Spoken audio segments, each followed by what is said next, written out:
I still remember the sweltering afternoon in Olumo when the winds carried whispers of sorrow and mystery through our dusty lanes.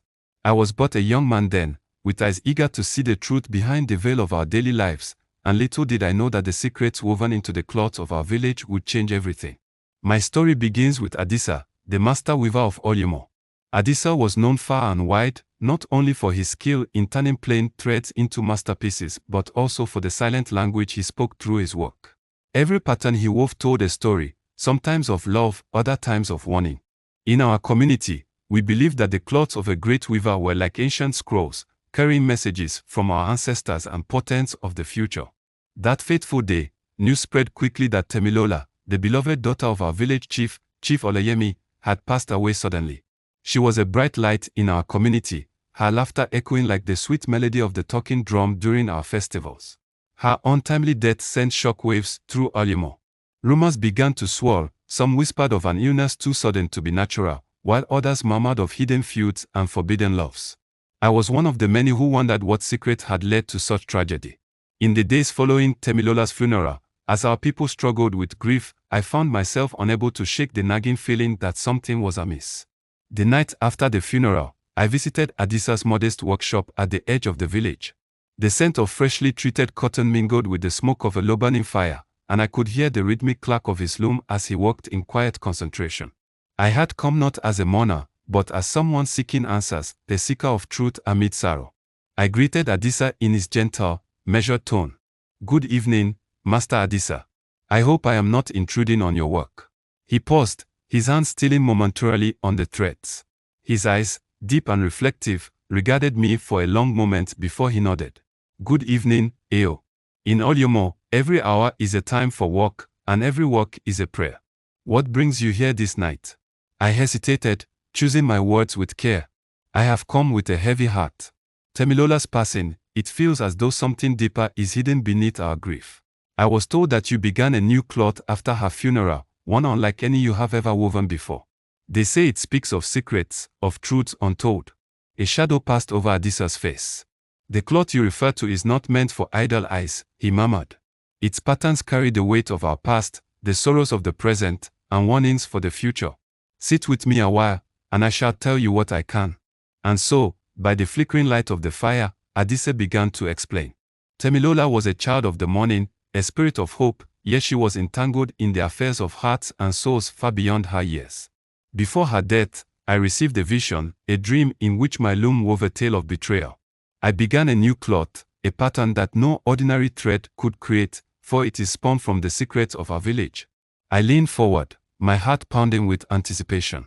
"What did you see, Master?" He hesitated, as though weighing the cost of every word. "I saw the patterns of our lives interlace, a forbidden love between a humble servant and a daughter of a rival family, a bitter feud over a piece of land that our ancestors once owned, and even whispers of treachery among those we trust most dearly. The threads revealed that Temilola's death was no random misfortune, it was the consequence of a web of deceit that had long been spun in the shadows." I recalled how, in the days following the funeral, the cloth was displayed in Chief Olayemi's compound. It hung there like an unspoken oracle, its colors shifting in the sunlight, beckoning the observant to decipher its meaning. The vibrant reds and deep indigos formed swirling shapes that seemed to mimic the dance of flames and the restless motion of river water. Every villager who passed by whispered their own interpretation. Some believed it foretold a great calamity, while others said it spoke of a hidden love doomed from the start. The chief himself was troubled. In a meeting with the elders, he confided, "I have seen many omens in my long years, but this cloth, it troubles me. It speaks of betrayal, of secrets that cut deeper than any spear." The elders, draped in traditional robes and adorned with beads that clinked softly in the quiet of the meeting hall, murmured their assent. Yet no one could say with certainty what the cloth meant or who might be responsible for the hidden sin it foretold. Over the ensuing weeks, I took it upon myself to piece together the puzzle woven by fate and Adisa's secret cloth. I began to ask questions of those who had known Temilola well. I spoke with her closest friend, a young woman named Yotond, who had always admired her gentle spirit. Yotond confided in hushed tones, Temilola was troubled in her last days. She spoke of a forbidden romance, a love that was forbidden by the ways of our people.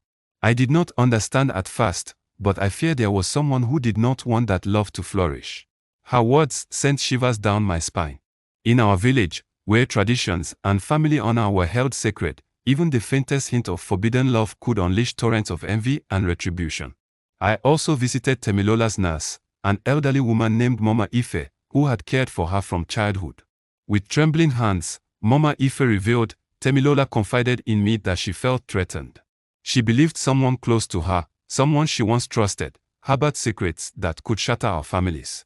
I tried to comfort her, but I fear her heart was heavy with dread.